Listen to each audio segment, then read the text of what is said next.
Bonjour à tous. Nous allons donc commencer. Non, ça marche. So, good evening. I'm very happy. We are very happy to welcome you and to listen to Dr. Hend Mohamed today. And thank you all for coming. Thanks to Professor Reid to be with us. And this new session of the seminar will be animated and moderated by Dr. Hadrian Collet, who is a scientific member at IFAO. Thank you, Abbas.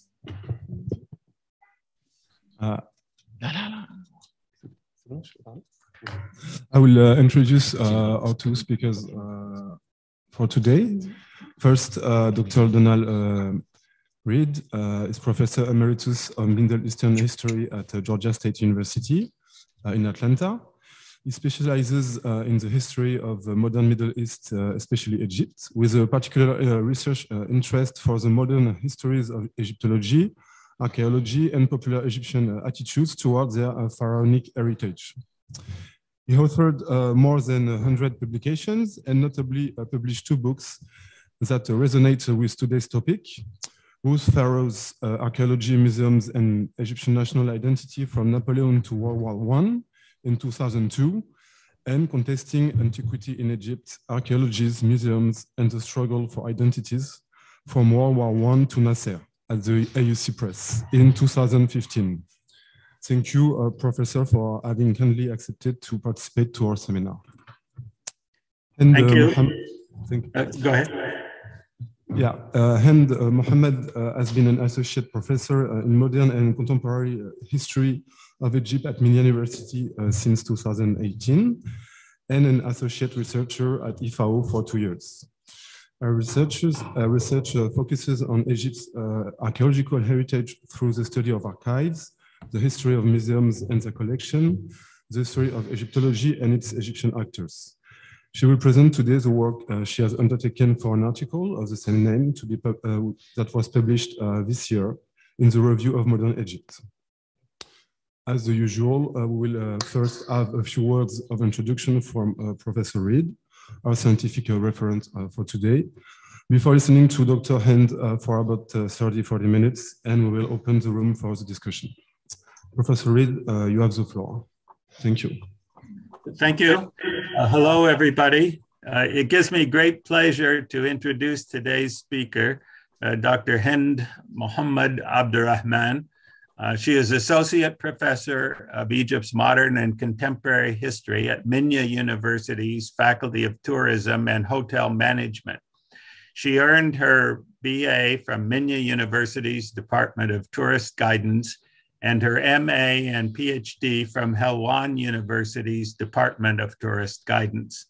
She completed her PhD dissertation at Helwan in 2010 on Egypt's monuments abroad and attempts at its restitution. Since 2020, she has also been associate researcher at IFAO. Her many publications include studies of the Sayyid Khashaba museum project in Asyut, the politics of large landowners in the province of Minya, and the history of secular tourism in Sinai. She also has an article, as mentioned, on the topic on which she is going to address us today, the Egyptian contribution in the clearance and restoration of Tutankhamun's collection, 1923 to 1930.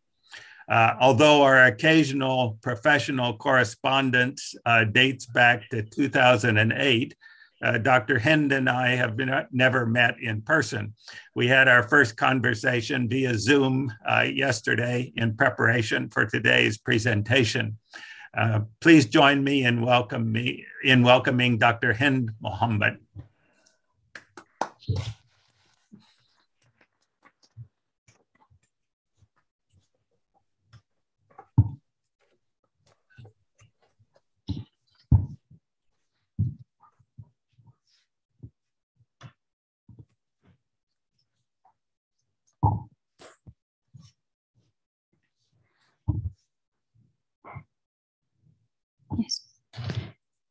Bismillahirrahmanirrahim. Thank you, Professor, for introducing me. It is a great honor for me. Thank you for the IFAO for allowing me to give this lecture about something rare, Egyptian contribution in the clearance and conservation of Tutankhamun collection. Actually, this question, I was asked this question 3 years ago, mostly from Professor Hassan Salim, and honestly, I have no answer then. I returned to books, so I discovered that only Donald Reid, in his book, Antiquities, Conquesting Antiquity in Egypt, he mentioned this point when he talked about Dr. Saleh Hamdi, the only Egyptian main contributor in the process, in all the process of clearance and conservation of Tutankhamun collection. I began a little bit long journey to collect the Egyptian contribution. Firstly, I checked Griffith Institute archives, where Dr. Francisco Bosch didn't delay any answer for any of many questions that, and in this place I could read diaries of Howard Carter during his work on Tutankhamun tomb. Then I moved to Dar el Mahfuzat National Archives in the Citadel, where there are files of Antiquities Service employees, and this added a lot to my topic. Then to Dar al-Wasaiq, or the National Archives on Al-Corniche in Cairo, where besides documents, there is a hole for published documents, Qa'at al-Madbu'at, where you can find and read parliament sessions, official reports of Egyptian ministries, and a lot like this. The original and most important part was of my sources was the descendants of those contributors, the grandsons and daughters for those persons who worked with Howard Carter. They supplied me with original documents and anecdotes, such as Mr. Mahmoud Sadiq, grandson of Dr. Saleh Hamdi, Muhammad Nagdi, grandson of Al-Hajj Abdul Ma'bud, one of the early, he was so young, but he worked as labor with Howard Carter. Other archives were fundamental for me, such as Al-Ahram microfilm library, which declared for me what was the perception of the Egyptian public for the excavation of Tutankhamun. And this is very important part really, because this pushed a lot of fields to develop in Egypt after Tutankhamun excavation. And I was gifted with the sincere assistance from the staff of this microfilm library in Al-Ahram newspaper. Times Archives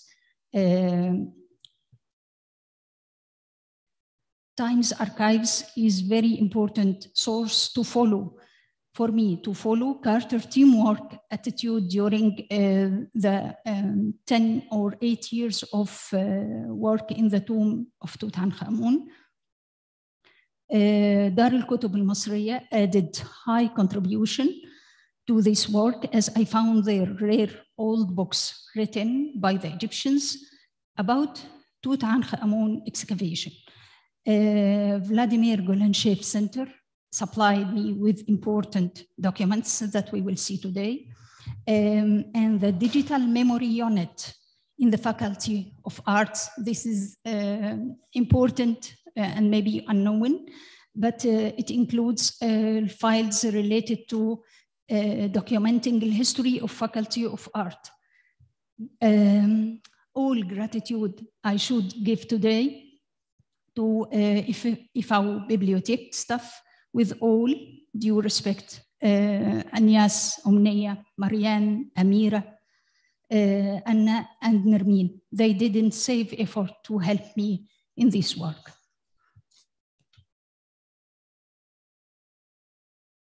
This is a short timeline for the incidences that happened during the excavation years. And usually this is the topic for many, many articles that tackled the problems that happened between Howard Carter and the Egyptian authorities and delayed the work for mostly 1 year from 1924 to 1925. Then the work returned, but according to certain conditions that was approved by both sides. So the work returned again since January 1925 in the tomb. And this is a part which I follow now, the Egyptian participation, how it was during the following years. I couldn't find something more suitable to begin my lecture than this poem for Ahmed Shouty, famous Egyptian poet.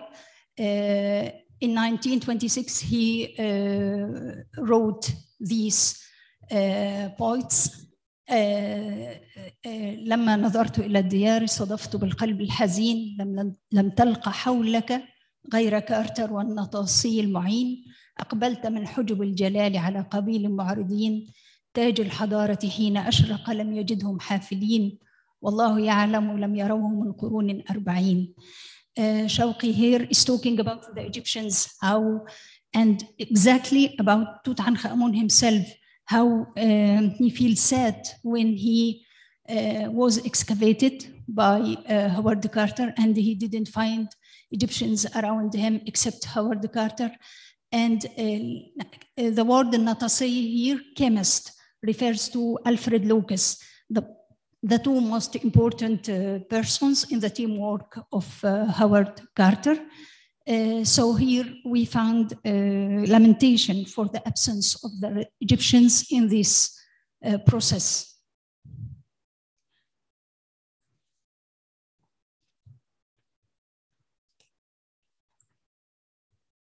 Carnarvon and Carter's foremen and laborers primarily came from the various villages around Al-Qurna.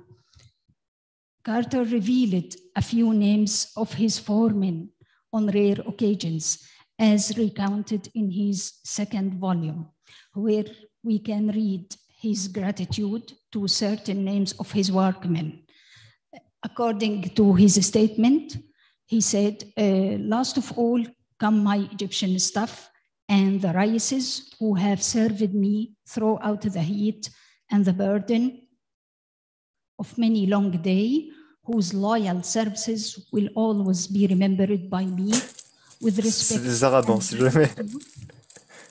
and gratitude, and whose names are herewith recorded: Ahmed Jarjar, Hussein Ahmed Saidi, Jad Hassan, and Hussein Abu Awad.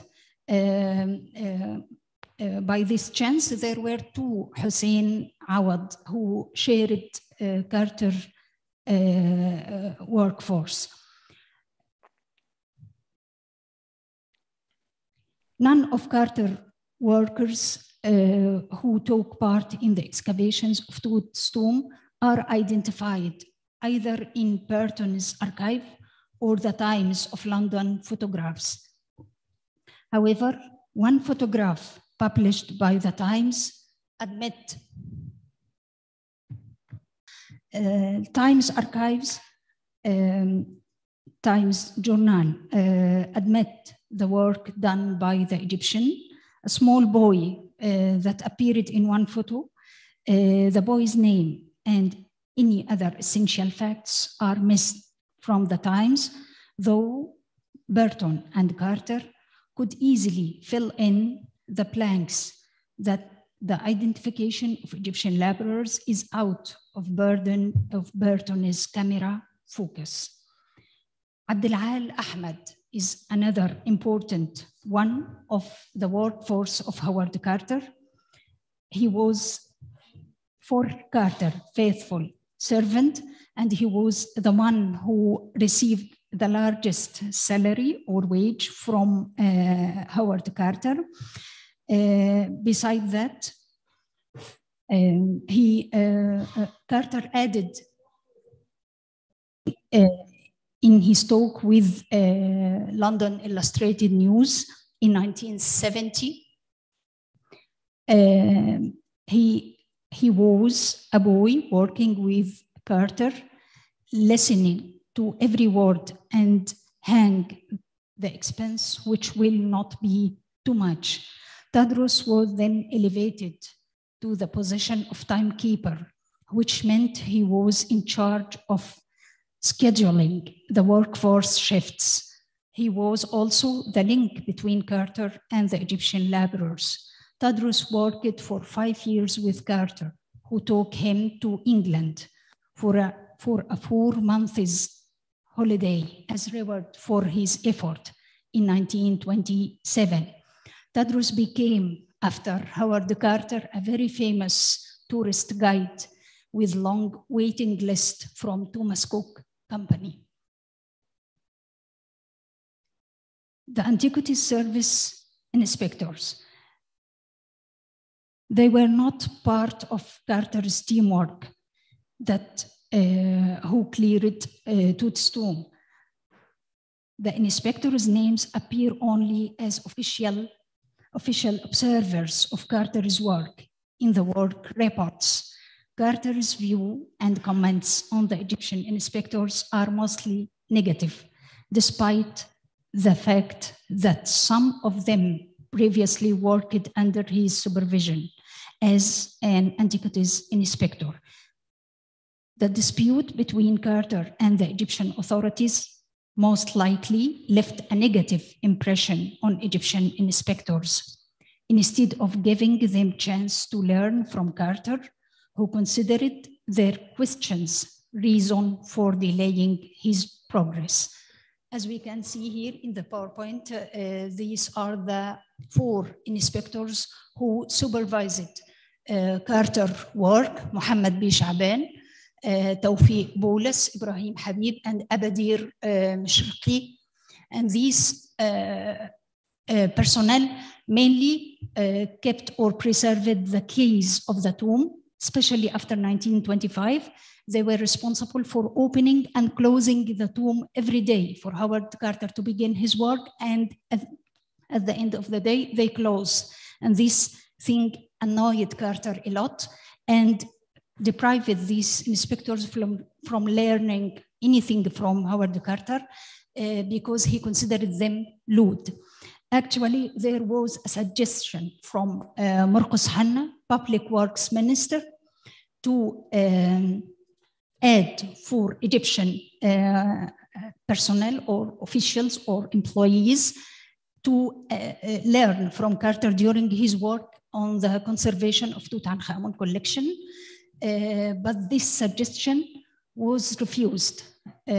Firstly, from Carter, I noticed that. And then this is a famous statement that mentioned in T.G.H. James' book, Path to Tutankhamun. He mentioned that Laco refused this suggestion from Marcus Hanna, but Laco justified this that Laco had certain attitude towards this work, that he wanted this work to progress, to finish, to develop, and Carter to finish his mission in excavation and conservation of the collection.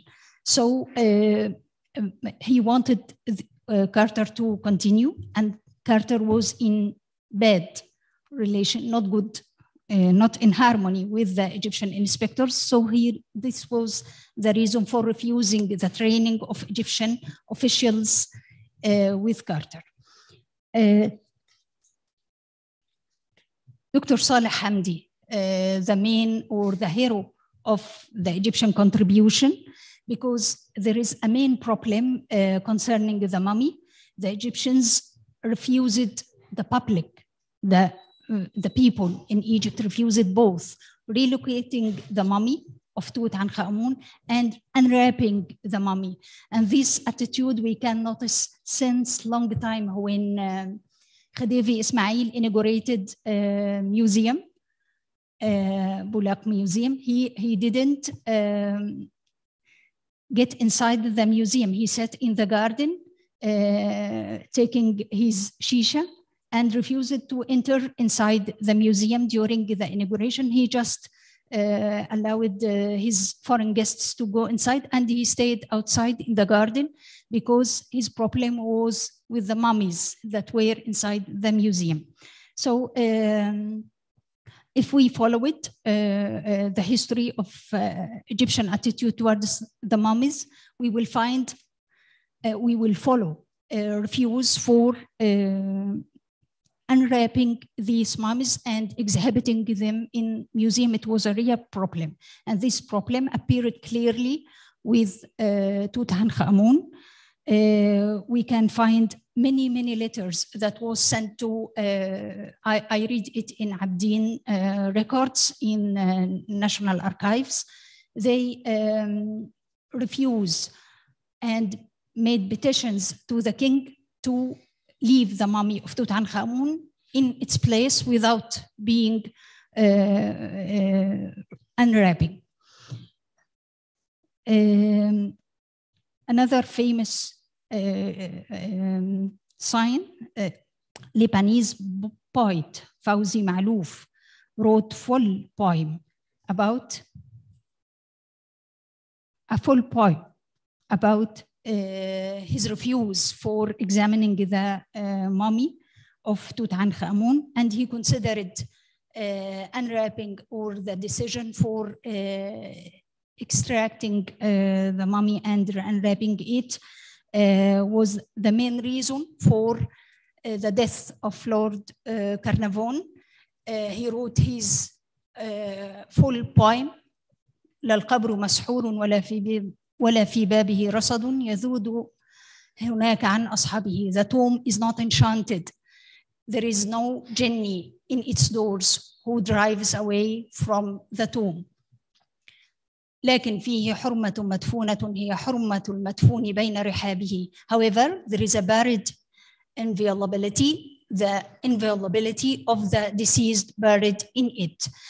There is a coffin inviolate by the immunity of this loyal tomb.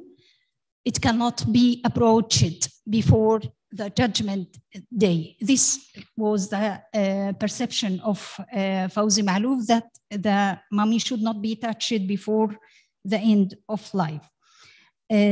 Carter, here we can notice Fawzi Ma'louf added another paragraphs by chance to criticize the British existence in Egypt. And here he, Mahlan by many times, he criticized the press right that was granted to Times by Lord Carnarvon. Carter was so careful to confirm in his volumes that the unwrapping was attended by Egyptian responsibles. This is mainly to protect himself from any attack by those who were against the idea of the mummy's examination. Here the team, I added the names. If we begin from left to right, we will find the man who appears half of his body, Mohammed Sha'ban, curator of Egyptian Museum. Then Saleh Hanan, the official of Public Works Ministry.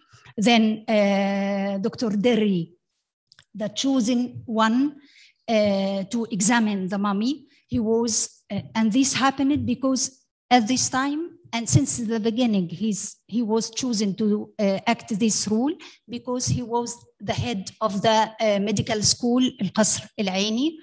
And in this time, there was Elliot Smith, but Elliot Smith was not Egyptian, was not official in the Egyptian government. So Derry was preferred to act this role.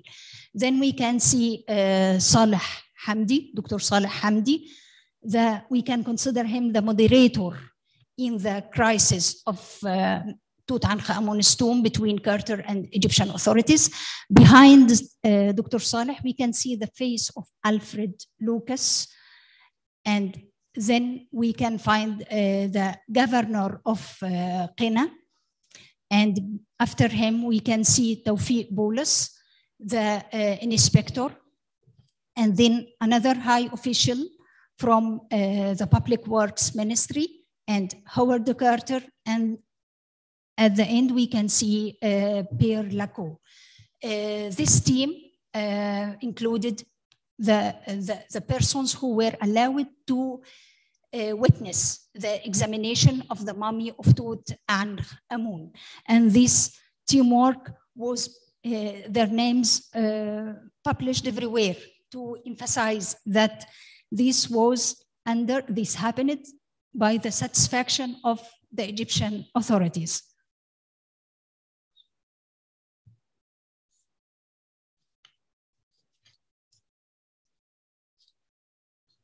Here we can see a letter of thanks that was sent from Howard Carter to Dr. Saleh Hamdi in 1925. He thanks him for his rule for compromising between Carter and Egyptian authorities and solving the problems that used to appear not just in the mummy question, but in many other questions happened between Carter and Egyptian authorities. And in the same letter, we can read the name of Ahmed Shouty. Here, Carter is so satisfied and so happy with the points that were written by Ahmed Shouty, because Ahmed Shouty was so careful to praise Carter's act and his work in the tomb of Tutankhamun. Athanasius Boktor, citizen from Asyut, published in Al-Muqattam newspaper that the next statement: I refuse opening the pharaoh's tomb and desecrating their graves, as we are in 20th century, the era of civilization. I would like to warn those who are responsible for these actions. I solicit to His Majesty the King to stop what is happening today in the Valley of the Kings, as respect for a great king who was sitting one day on the throne of Egypt. Selim Hassan tried to relieve the attack by publishing on Al-Ahram pages: if examining the burial of King Tut is something that hurts the soul of the king, then there is something that raises a new spirit in an entire nation. 10 years later, we can notice, we will see this slide afterwards, that another Egyptian wrote a book in 1938, and he talked about the examination of the mummy in a simple way, and he praised what was done, and this for the sake of science. So there was no problem, but 10 years after what we see now.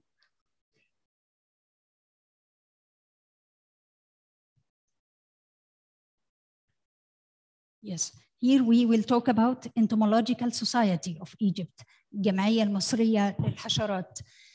Originally, it was founded in 1907 and Egyptianized in 1923.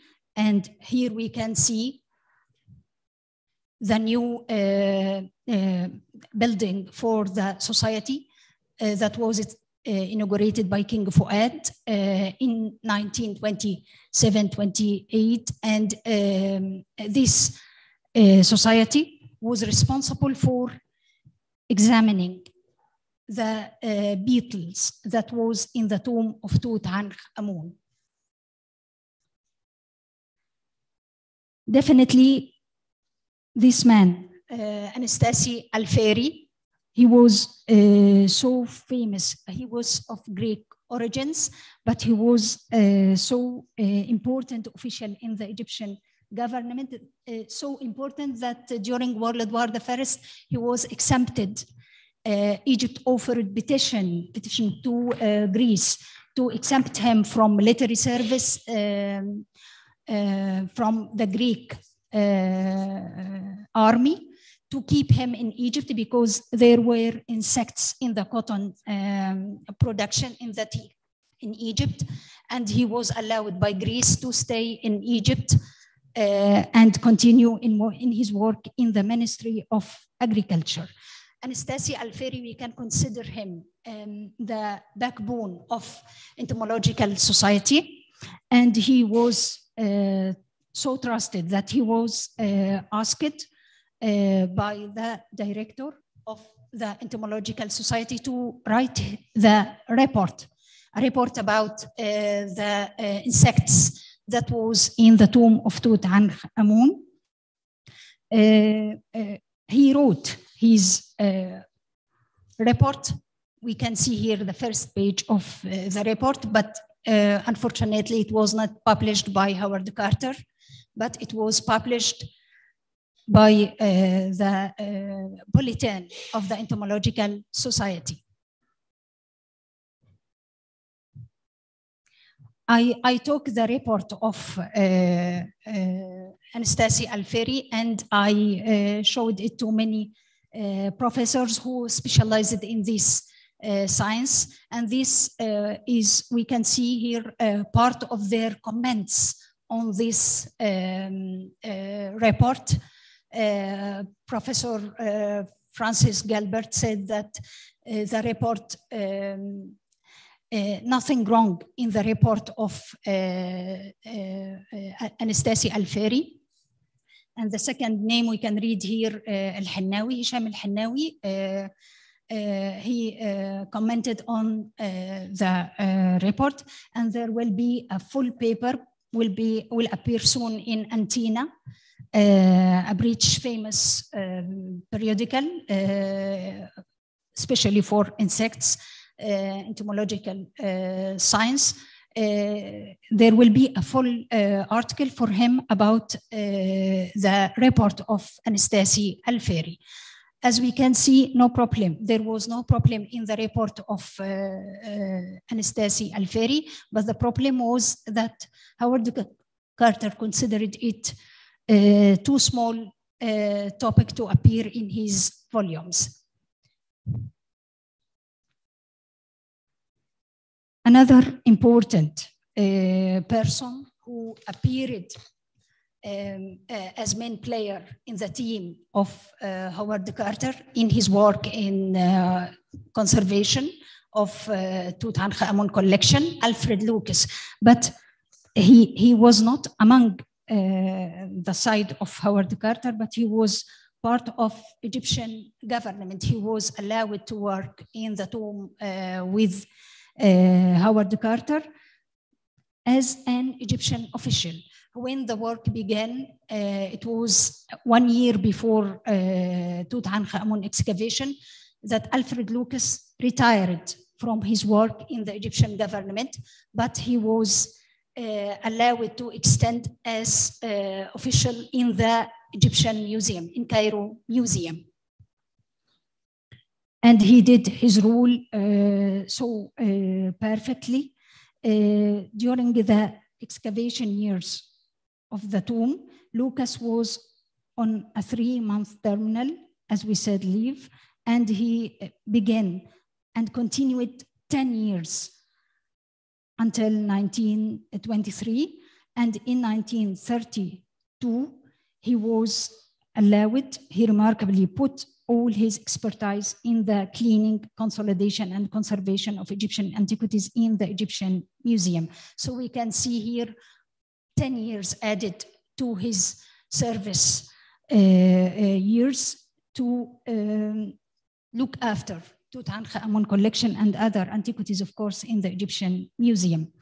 This man was known as Sherlock Holmes, Egypt's Sherlock Holmes. He was known like this, and he used to teach the keen Egyptians, such as Zaki Iskandar, the fundamentals of conservation.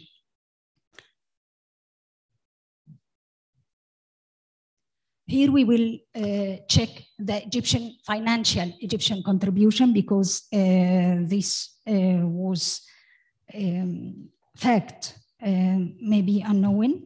There was annual allowance of 18,710 that I found it in the budget of the Egyptian government all the years of excavation, and from 1924 to 1929.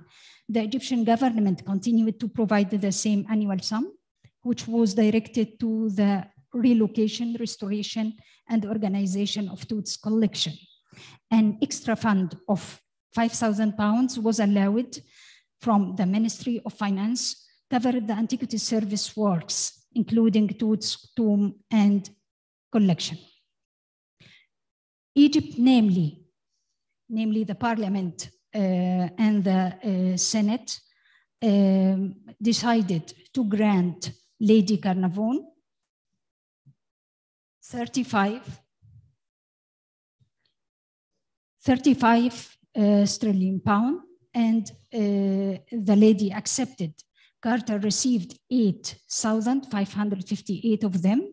It was a proposal offered to and approved by the Senate's Committee of Finance in 1931, which allocated the total sum of the money paid to Carter and to Lady Carnarvon was 34,971 pounds.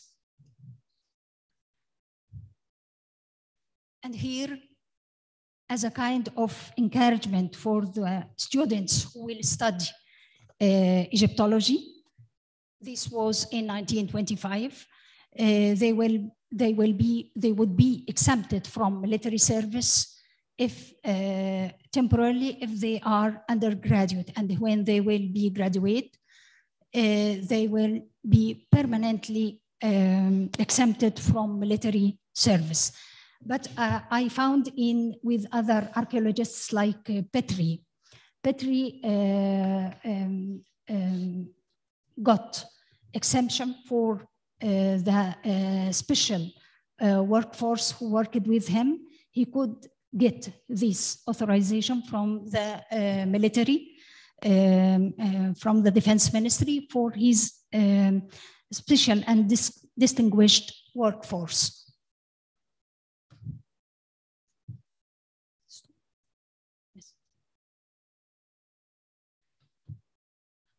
For me, during the years for my attempts to write about the Egyptian contribution, I found that the perception of the Egyptian public for this incidents, for the excavation of Tutankhamun, was so much greater than their actual contribution in this.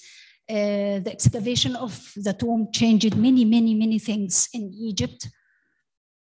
Here we can note the normal visitors to the tomb of Tutankhamun. This photo was published by the Times for Egyptian ladies who are visiting the tomb in 1923. And here, students of Egyptology school, they are in visit to the Valley of the Kings, and they took photo with Howard Carter, and they are accompanied here with Coins, the French member scientific for the IFAO, and in the same time he was professor in the Egyptian University.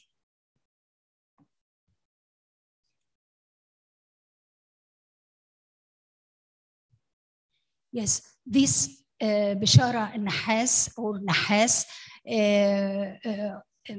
someone who worked in excavation from 1908 to 1915, and he wrote a book about Tutankhamun in 1923. This book is very important because it describes the world of workforce, not especially the workers of Tutankhamun's tomb, but the workers in general, how they prepare their songs when there is an important visitor to the tomb. They create special song for him to welcome this important visitor. This man in this book tried to describe this world of the workforce, but 1 year later, he wrote strong comment in New York Times. He criticized Carter for what he's done from closing the tomb of Tutankhamun in 1924 and stopping the work as a kind of objection for the decisions of Egyptian government. Another indication from the Egyptian perception, here is the Egyptian Archaeological Society that was formed after the excavation of Tutankhamun by mainly by Hassan Shouty. This was of the first graduates from Egyptology school. He formed this society, and this society began to produce magazine, special magazine, and special books like this one. We can find here papyrus stories, and the introduction of this book is made by Dr. Mohammed Hussein Heikel. He was important politician and writer in that time.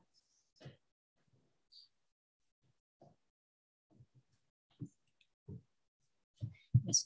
Here in 1926, Hassan Shouty, he was instructor in secondary school. He grouped students from the school, Al-Khidewiyya, and went to the Valley of the Kings. It was a general visit to Luxor, but included the tomb of Tutankhamun. He described his visit with his student and criticized the absence of the Egyptians from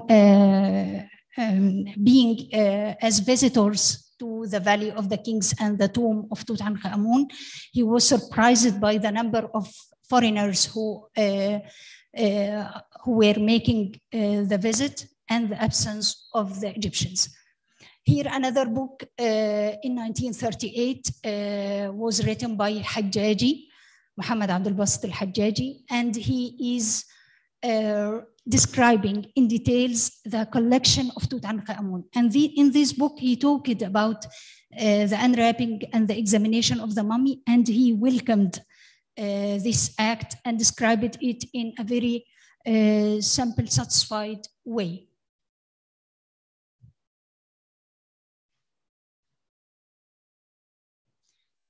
This is another way of, we can notice with the excavation of Tutankhamun. When I contemplate the documents, I can find, I can imagine the Egyptians looking for any chance, any place for developing their knowledge in Egyptology and improving the status or the case of the graduates from Egyptology school. So we will find attempts done to send missions to Britain.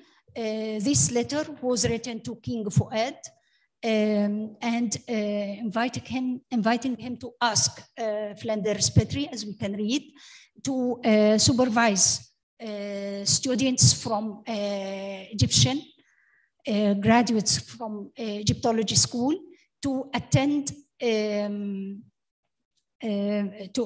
to study in London the Egyptology. And he in this letter we can find small details that is very, very perfect. The writer of this letter asked the king to send 4 or 5 students and expect that those who will learn and return with Egyptology certificates will be 2, and they should be in Egypt graduates from agriculture or science schools to be able to understand and percept the study of Egyptology. This is French attempt or Egyptian attempt, but in the French way.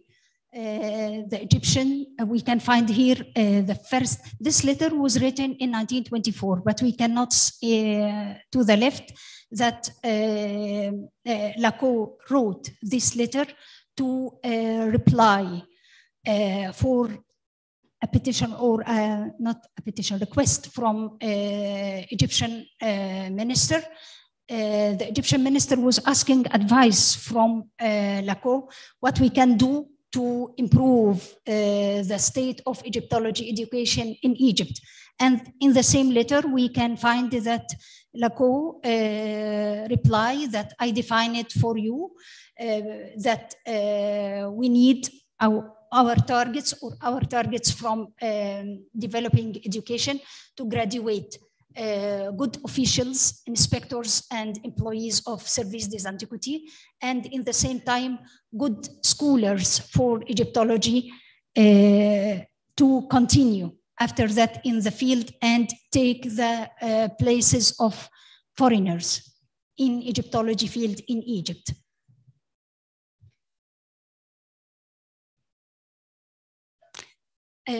This something strange that I found, it was in 1925, there was something known as Rockefeller Project for establishing a museum and research institute. And this project was refused by the king and by the Egyptian ministry, although the prime minister in that time was Ahmed Zewar. He was known for other things that was considered by the Egyptians negative things. But for this project was refused by the government without exhibiting it or showing it to the Egyptian public. In 1926, the refuse appeared or was sent to Prested, James Henry Prested, the American Egyptologist, who was a mediator between Rockefeller, the donor for this report, and the Egyptian authorities. But here in 1926, we can read Muharram Kamal in El Ahram criticizing the Egyptian authorities for refusing this project and considering this act deprived the Egyptians from a big gift that was to arrive to the Egyptians when an institute, research institute will be established for the Egyptians to learn Egyptology principles in a good way. Muharram Kamal is an archaeologist, famous archaeologist who was also employee in the Service des Antiquités. So I consider this article certificate for the different attitude of the Egyptian public from the Egyptian authorities. The Egyptians wanted anything develop their abilities in Egyptology science.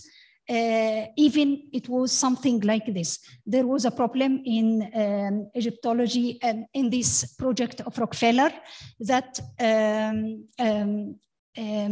the new museum that will be established will not be delivered to the Egyptian authorities except after 30 years. And Muharram Kamal ignored this part and complained from the state of Egyptology education in Egypt in 1926 and considered this was important project that will save the Egyptology education in Egypt. So we can see here Egyptians are moving in the French way, on the French track, on the American track, on the British track, just to develop the abilities of the Egyptians in the Egyptology.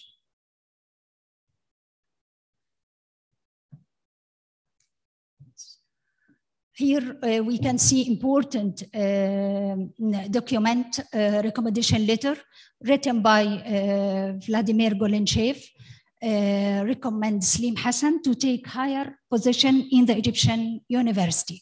This letter is important not just to justify the good relation between the professor and the student. No, it is important because through this letter we can follow the hard work that was done by Selim Hassan. He studied in Britain, in France, in Germany, and it was not just scholarship out of Egypt that was granted to him, and he will be in one place and learn from one institute. No, he moved in many places to learn from different schools.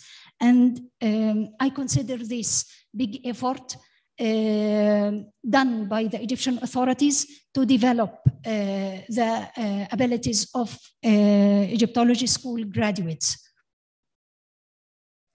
Another way for developing the abilities of the Egyptians was allowing them to be trained. Here we can see the photo of Emil Barais.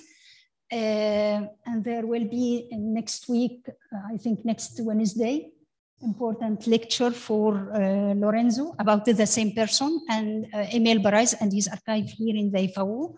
This one was very important for the Egyptians, for the Egyptian government, that I found in his file in Dar al-Mahfuzat, in the citadel, that request from the Egyptian authorities to train a number of the Egyptians on conservation works, and he accepted to do this. I consider this way for developing the abilities of the Egyptians also. At the end, I cannot find anything more suitable than this statement for Elliot Smith that express how was important the collection of Tutankhamun, not just as a treasure that was found, but from what happened during the years of excavation, about 8 years, included a lot of incidences and acts done by all the participants in this work. Thank you for listening, and sorry if I elongated.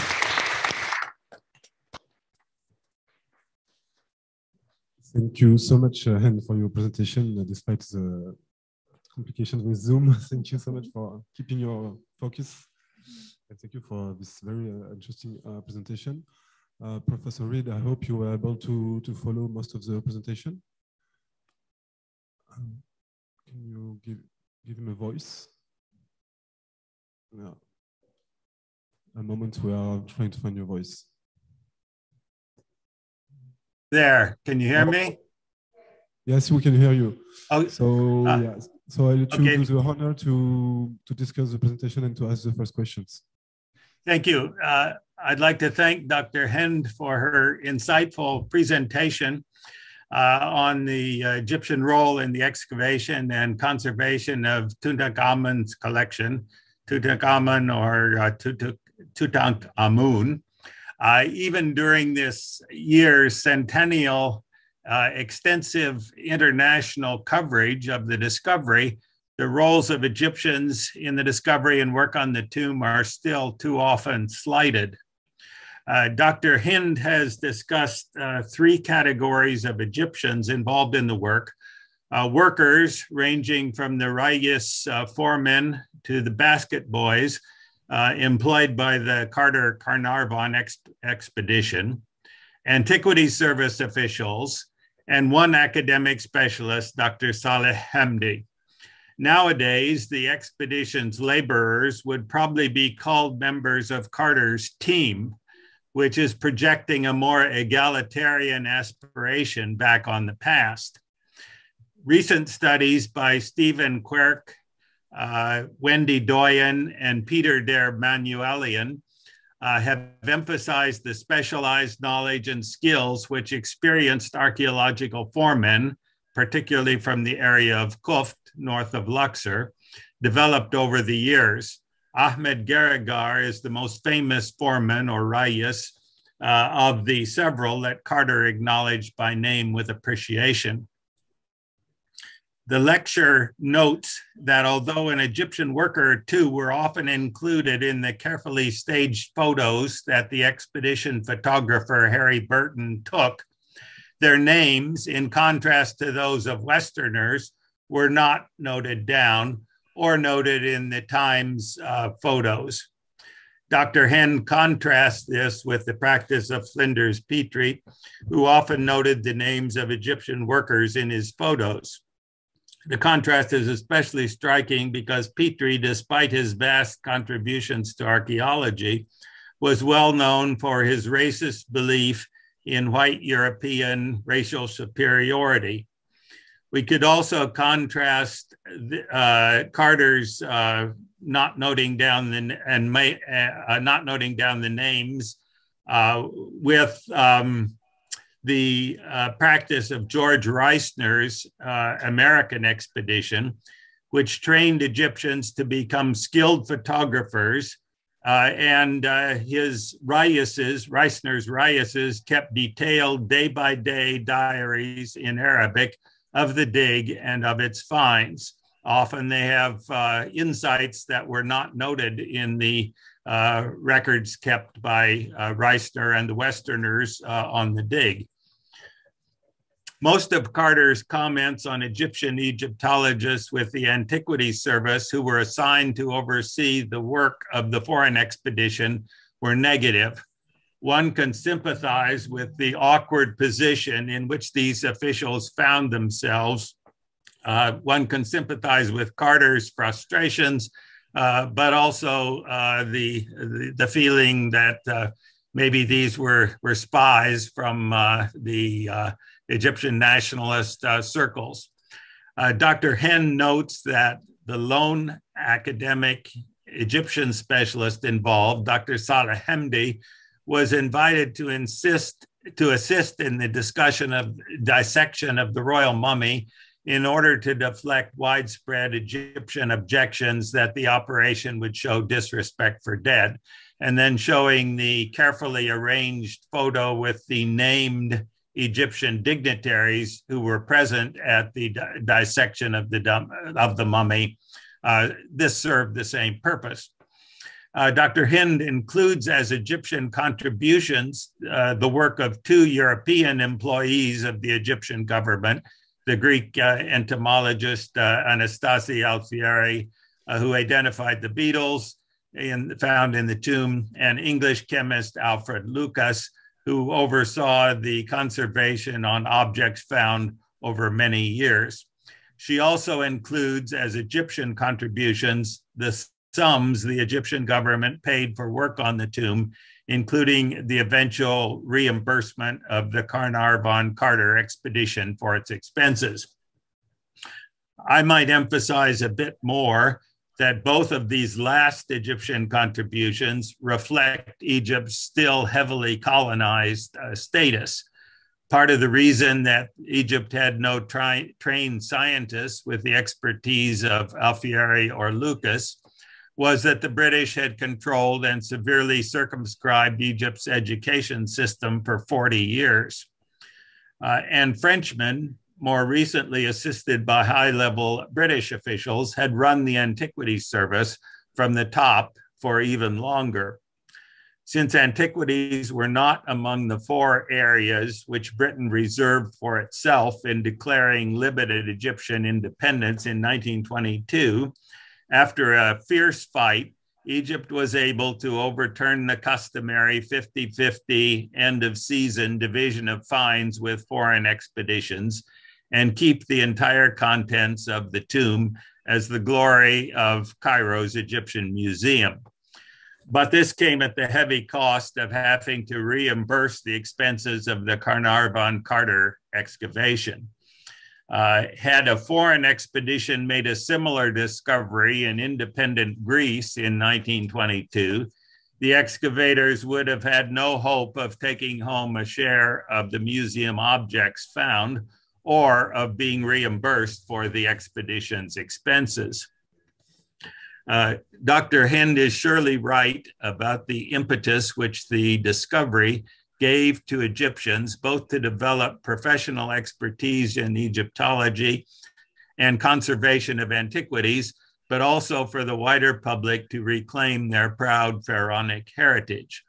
She has brought to bear a range of new sources on the topic, including contacting descendants of the Luxor area residents involved in the discovery and exploring underused personnel files in Dar al-Mahfuzat and in Dar al-Wathaiq and numerous other sources.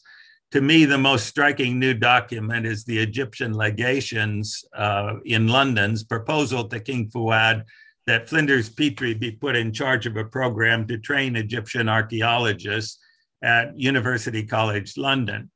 This did not come to pass, but Petrie's even entertaining the idea suggests that his profoundly racist ideas about white European superiority may not have been as ironclad as they sometimes appeared.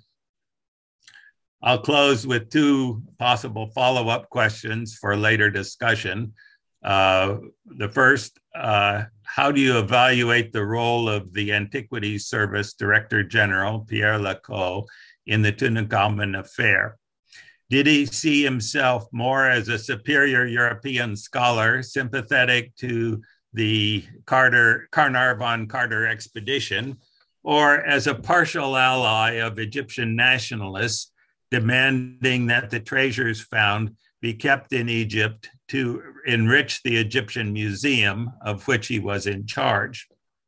And then a second area is not really a question, but a follow-up for an interesting piece of research would be to pick up after the clearing of the tomb and the shipping of nearly all the contents to Cairo, to know what part Egyptians and foreigners respectively paid in conserving and arranging for display and labeling the section in the Egyptian Museum.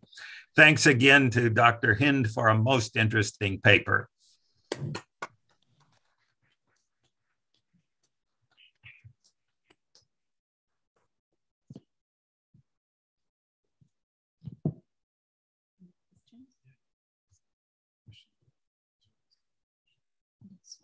Yes, Professor, would you please repeat the first question?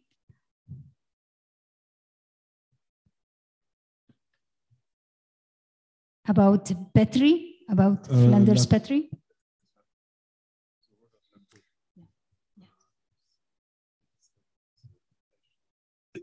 There.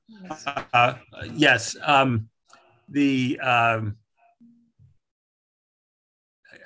do you evaluate the role of Pierre Lacaux in the Tutankhamun affair, or were you asking about Petrie? Yes, okay. I will begin with the question about Pierre Lacaux. Okay.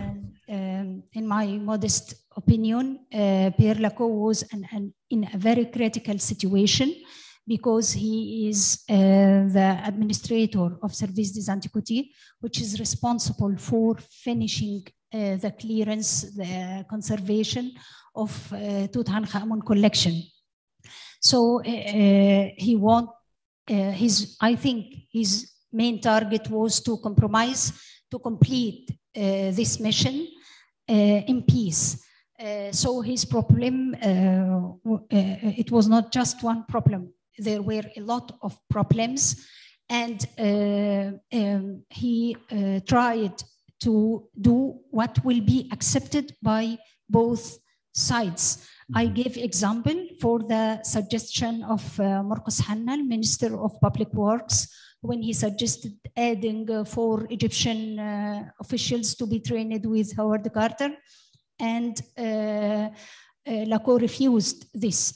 And I considered this unfair until I checked Griffith Institute, and I could touch that Howard Carter didn't accept the Egyptian officials at all. He accepted his workforce. Sometimes he praised them and sometimes he criticized them. But for the inspectors, always. He didn't like their rule in his time work, because they are the one who carry the case. So the refuse was from Howard Carter. Lacau tried to satisfy Howard Carter to complete the work, because I think there was no chance to substitute Howard Carter with someone else. And there was a pressure from foreign Egyptologists that this mission should be completed, and the main actor of this mission should be Howard Carter. Mm-hmm. For me, Lacau, I saw him, I contemplate his acts and his attitudes through his file in Dar al-Mahfuzat. I could say that he's administrator from the first class. I didn't feel that he's French dealing with Egyptian officials. He give the advantages and disadvantages of each official worked with him in a fair way. For example, he evaluated Boulos, Tawfiq Boulos, the inspector who worked with Howard Carter. And he sometimes, I think 1924 or 5, he criticized Tawfiq Boulos for his way in dealing with his with the workforce. He is dealing with them in a hard way, and wrote this as a notice in the file, and recommended or asked Tawfiq to improve his way of dealing with the workforce. Then I found another comment from Lacau about the same, for the same inspector, Tawfiq Boulos, praising the change and so satisfied for the change that happened in the behavior of Tawfiq Boulos. So, but concerning especially Tutankhamun, I think there is nothing better was to be done by manager or director of Service des Antiquités in this difficult years of clearance and conservation, because mainly everything was known, was announced. So no way to make something hidden, negative or unsatisfying for any side without the other side acquaintance. So it was announced difficult situation. And I think Lacau was fair enough, as I could see in his file in the National Archives. Mm-hmm. Thank you. For Flinders Petrie, in my paper that now I think now it is published in Masr al-Haditha journal, I have a photo for the workforce of one photo from many photos for workforce of Flinders Petrie, and he was so careful, as you said, Professor, for adding the names and details of his workforce. And for me, Flinders Petrie was one of the better Egyptologists, the best Egyptologists in dealing with his workforce. Of course, there will be something negative, sure, but I think I revised the archive of Flinders Petrie and the archive of Reisner. And I noticed that they were very careful to show their respect to their workforce. But for Reisner, his archive and the photos for his workforce appear since after 1930. So maybe it was general, normal attitude that prevailed after Tutankhamun to respect and show the workforce who shared the Egyptologist his work. Thank you. Hello, good evening. Hi, I'm here. Yes. I'm Bashir Shusha. Thank you very much for the presentation. Thank you very much. I have a question about the public opinion of Egyptians at that time was against unwrapping the mummy. And some Egyptians worked on wrapping the mummy, on helping Howard Carter. Yes. And do we know anything that they faced troubles with the people from Egypt, from the newspapers, from public opinion, the Egyptians who worked there? The workforce of Howard Carter? Worked for when unwrapping and the mummy of Tutankhamun. Yes.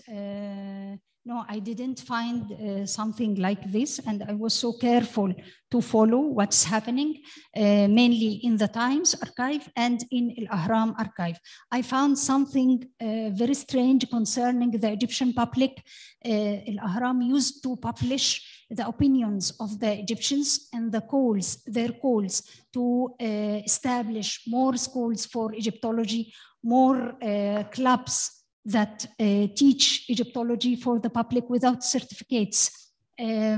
This was the main attitude. The Egyptians found themselves out of the frame of Egyptology and they wanted themselves inside. But for fights during the unwrapping of the mummy, I think this was not, there was no chance for something like this because of the existence of the officials of Service des Antiquités. And second thing, there was military or police power that surrounds the tomb of Tutankhamun during work. I think I noticed that during most of the years of work. So I think there was no chance for fight to appear.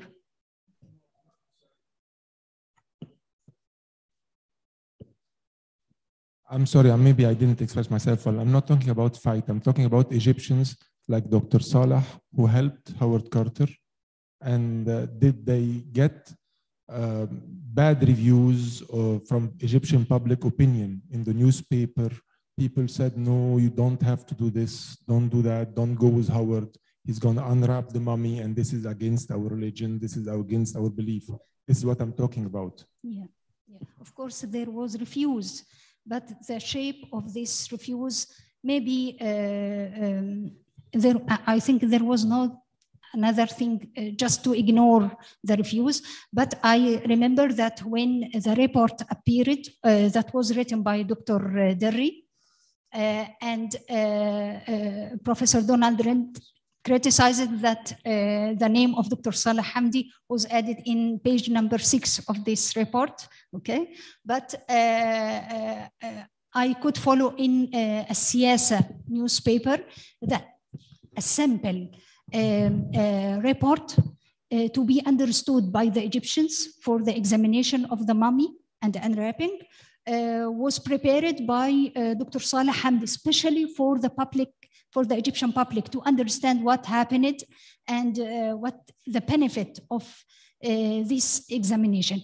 I think Dr. Salah was very skillful in dealing with the public, and his articles in other issues concerning sanitary issues related to the Egyptians used to publish something like this. So the Egyptians used to perceive positively his recommendations, his opinions, his comments. I got the question? Yeah. So I just, in matching with the Dr. question, which is how about frustration of Mr. Howard and his repeated refusal from to help and to learn. Even Entomological Society mission, he refused, and his repeated refuse. What was his intention in this? And my second question, almost I forget it, but I will. No, I had Alzheimer's. No, just the second question was about the reports. You told us about many reports, and you shed some lights about grants and section of budget in Egyptian financial budget in the time, which is specialized some money. It's a huge money by the measures of this time. And what happened for this? And my question in other way, this all of the grants, what happened with it? Executive steps.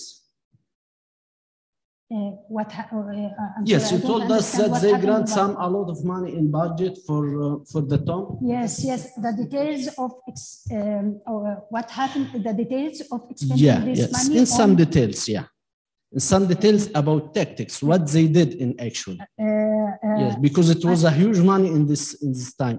You mean 18,000? Of course. Yes. This was reported by Howard Carter, and the details, but unfortunately it is not available online, so I couldn't see it. But the files of the details of how the money was distributed and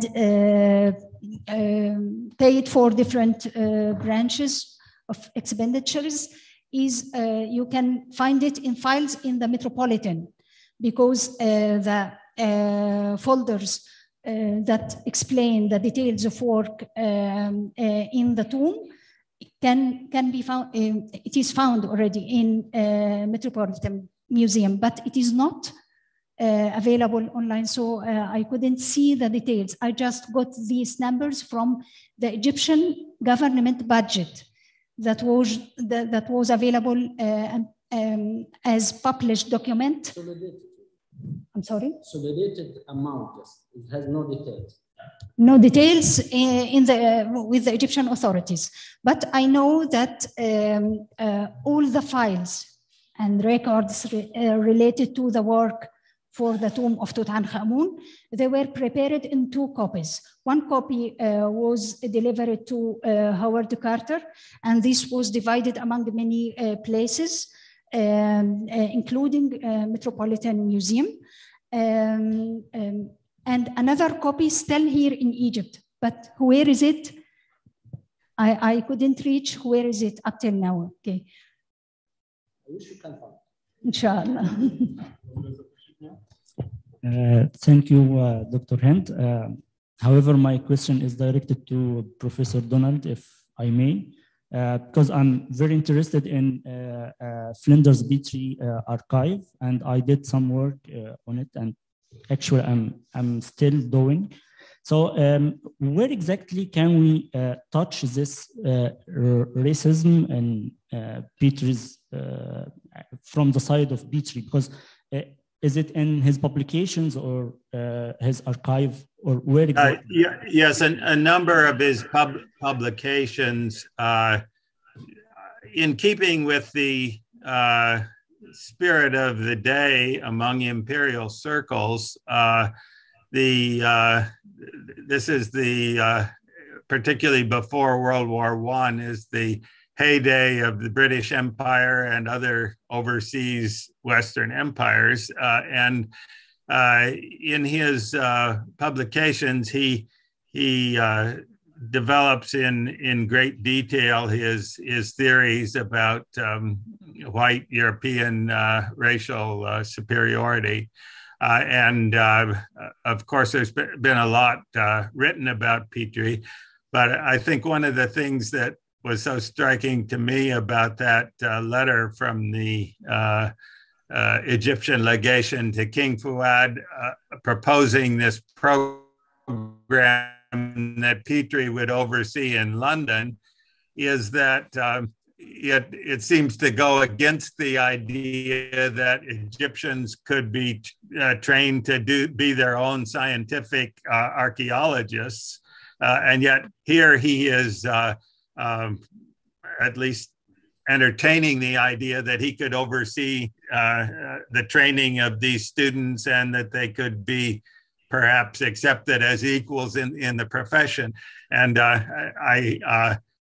he's a very complicated man, a great scientist, but also very much with the racial superiority ideas of his day. And then, of course, he made the strategic decision right after this that he could see that because of Egyptian national demands to develop and control their own archaeology, he decided not to dig in Egypt anymore and went off to Palestine, and which was a British mandate, and where he thought the British were going to be more firmly in control, and where he could get the kinds of divisions of finds of the discoveries to take back to his patrons who had contributed to his expedition on the assumption that you would have artistic masterpieces to show in the Western museums. So in a way, he called this digging in Egypt over the border in Palestine, where the British, he thought, were still in control, whereas they were losing some of their control over Egypt at that time. So all of this seems kind of surprising that he would, on a personal level, note on the photographs, which he himself usually took, who the Egyptian assistants were. So he is training them up to a certain level, but whether he could really come around to the idea of training an Egyptologist who could be accepted as an equal colleague of himself, that seems a little bit too far of a reach for his outlook. That's what I was getting at, and I'm sorry I can't give you a specific publication reference, but he has a number of his publications where he lays out his racial theories pretty clearly. So if you allow me, Professor, I'd like to add something related to both Flanders-Petrie and Pierre Lacoux. Flanders-Petrie was so close from Education Ministry that he was asked by the ministry to prepare geography book for students of primary stage. I think this request can express the Egyptian trust in Flanders-Petrie to great extent. Another thing related to Pierre Lacoux and his critical situation. Pierre Lacoux was head of committee that was responsible for developing Egyptology, higher education in Egypt. Because with the excavation of Tutankhamun, there was a call from the Egyptian public, even it was wrong call, but it happened. The Egyptians asked the government to separate the study of hieroglyphic from the study of archaeology, and to make a special school for all languages, including hieroglyphic, in the Egyptian university. I think the Egyptians asked this or wanted this because they want something easy to control and learn so fast. So they considered studying hieroglyphic without archaeology will be easier for them. Then after this call, we can read Taha Hussein, famous Egyptian writer, wrote in Siyasa, criticizing this attitude because the Ministry of Education already formed a committee to study this request and give decision concerning it. But and the decision was forming a committee, and the committee began the work. And but the final decision for this committee included Ahmed Kamal, and supposed to be in it Ali Bahgat, but he withdrew, Pierre Lacoux, and I think another French archaeologist. This committee decided that we cannot separate the Egyptology, archaeology from hieroglyphic. They should be studied together. We study hieroglyphic to to understand the archaeology that was left to us by the ancient Egyptians. I made big search to discover the origin of this committee, and I discovered that this committee was formed 1917, and its report for developing Egyptology education in Egypt, the report delayed because of many reasons to 1920. And when this report was issued, it is something so perfect that I tried to write a paper about this report and its content.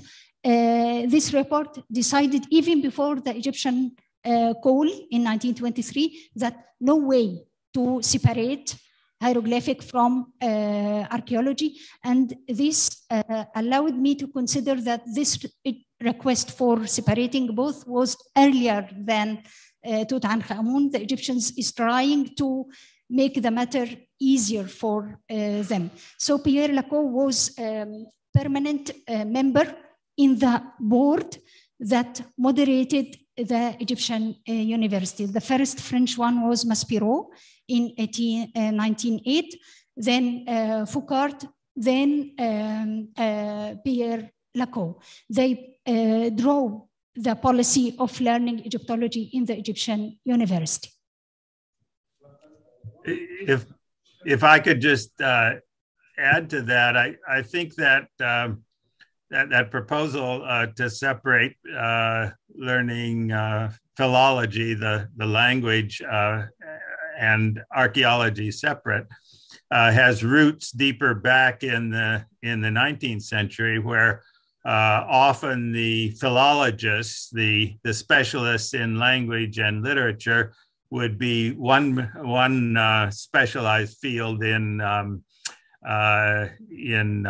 academic studies, and then archaeology involving excavation was another. And archaeology was trying to become a science that would have the kind of prestige that philology, the language and literature, already had. And that tension is there among Western archaeologists too, because Petrie was an excavator, an archaeologist, and trying very hard to make archaeology a full-fledged scientist, a full-fledged science, but he wasn't a specialist in philology. And it was often academics in Europe who had become experts in the language, but often had very often no experience at all in excavation. So that tension is there between the fields, and that would be some of the context for the interesting document that you point out.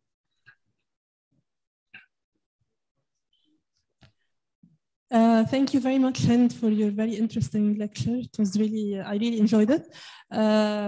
It's more of a comment, not a question. Since you mentioned the articles written by different Egyptians in Al-Ahram, there is also a very remarkable article, you probably know about it already, was written by Salim Hassan in May 1923. I consider it a very important evidence of how Howard Carter was not so negative about the Egyptian academics or scholars, because in this article, Salim Hassan describes the invitation of Carter to him to visit the tomb after 2 months after the opening. So this is an evidence of a mutual respect of how he sees him as a colleague in the field. It's also an important piece because this is where Salim Hassan uses this discovery of the tomb to call all Egyptians to care for their ancient heritage and to know more about it in the same in his same article. A last comment about the school of reviving, how the Egyptian government wanted to revive the schools of Egyptology. In August 1923, they decided to reopen the school of Lisan al-Qadim. So this was also one of the results of interest, of public interest after the discovery of Tutankhamun. Thank you. Thank you, Fatma, for your comment. I can add something that when Tutankhamun was excavated, the Egyptian government decided that the most important thing to send archaeological missions abroad, but there was no graduates that who can be sent in that time. So they decided to make kinds of exams in hieroglyphic, in archaeology, and the one who will pass this exam, they will be allowed to travel in this archaeological mission. And this was the first mission to be sent abroad. Selim Hassan, Mahmoud Hamza, and two others. And we can notice contradicting a normal attitude. Of course, the foreign Egyptologists in Egypt will not allow the Egyptians to take their place, and they will become, this is normal. This is normal. I couldn't find this a problem. It is a normal attitude. And another attitude that we cannot see in the sessions of parliament, that the Egyptians' main target in Egyptology education to graduate Egyptologists who can manage and take the administration of services and antiquity from the foreigners. Okay, thank you. Thank you very much, doctors. Thank you, Professor, for your comments. And merci beaucoup à tous. Thank you and bravo. Bravo. See you, Professor.